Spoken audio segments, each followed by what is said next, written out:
Et salut tout le monde, et sur ma chaîne Lorenzo High Tech, comme vous avez pu voir dans le titre, aujourd'hui on va parler de smartphone pliant, d'un futur smartphone pliant, parce que oui, ça fait énormément de bruit, on n'arrête pas de parler de Oppo, comme quoi il devrait sortir un smartphone pliant un petit peu à la mode de Samsung, comme le Samsung Galaxy Z Flip 3, donc il y a eu énormément aussi de fuites qui est sorti, donc du coup je vais vous donner toutes mes infos sur cette chaîne YouTube, mais avant de commencer la vidéo, si vous n'êtes toujours pas de ma chaîne YouTube, abonnez-vous, elle est 100% High Tech, n'oubliez pas d'activer la petite cloche de notification pour être notifié lorsque je publie une vidéo, ou sur ma page Instagram Lorenzo High Tech, je me sens des informations, des promotions, tout ça en story, et maintenant c'est parti. Du coup, première info sur ce futur smartphone pliant, c'est qu'il devrait sortir normalement au mois de décembre, donc ce mois-ci, donc c'est pour très bientôt. C'est pour cela qu'on a énormément de fuites, d'informations actuellement. Maintenant, ce que je peux dire, c'est que ça fait énormément débat, ce futur smartphone, tout simplement parce qu'on sait qu'on aura le même concept qu'un Samsung Galaxy Z Fold, ce qui plaît un petit peu moins, parce qu'on va pas se le cacher, si vous vous souvenez, il y a plusieurs mois déjà,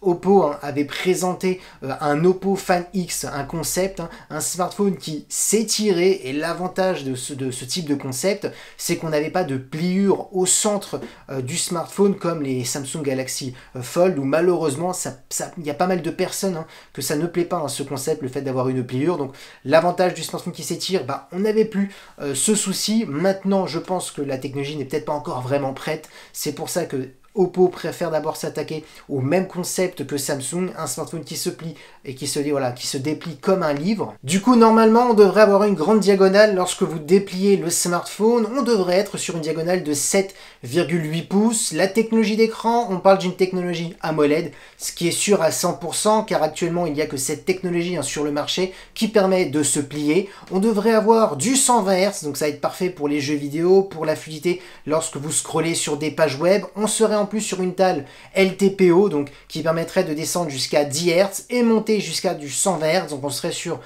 du 120 Hz adaptatif.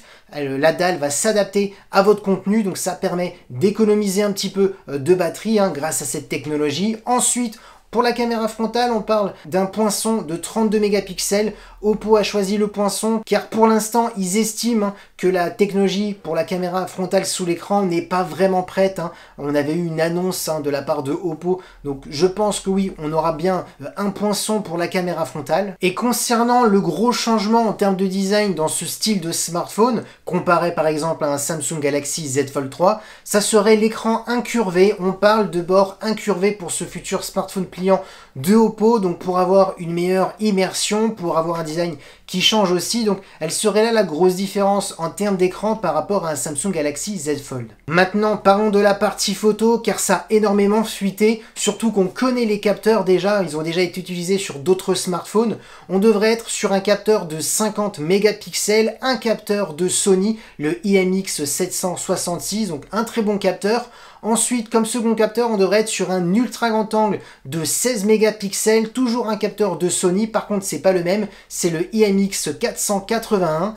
Et comme troisième capteur, on devrait être sur un capteur de Samsung, un capteur téléobjectif qui permettrait d'avoir un zoom optique sans perte de qualité. On serait sur du 12 mégapixels. Et concernant la partie vidéo, on parle de la 4K. Du coup, selon les rumeurs, selon les fuites, on voit que Oppo mise vraiment sur la partie photo, et je pense que c'est fait exprès parce qu'on sait très bien que Samsung, sur ce Samsung Galaxy Z Fold 3, c'est pas vraiment son point fort. Il ne mise pas sur la partie photo, donc peut-être l'argument pour choisir entre un smartphone pliant de Samsung et Oppo pourrait être peut-être la partie photo. Ensuite, concernant les performances, c'est presque sûr, ça a fuité. On devrait être sur du 12 Go de RAM. Comme processeur, on serait sur un processeur de Qualcomm, un Snapdragon 888, donc il est connu ce processeur, c'est le plus performant pour l'instant, un processeur pour faire tourner toutes les plus grosses applications, les jeux vidéo sans aucun souci, en mettant les performances jusqu'à ultra. On aura aussi de la compatibilité 5G. On devrait avoir aussi le choix en termes de stockage sur du 256 ou du 512 Go.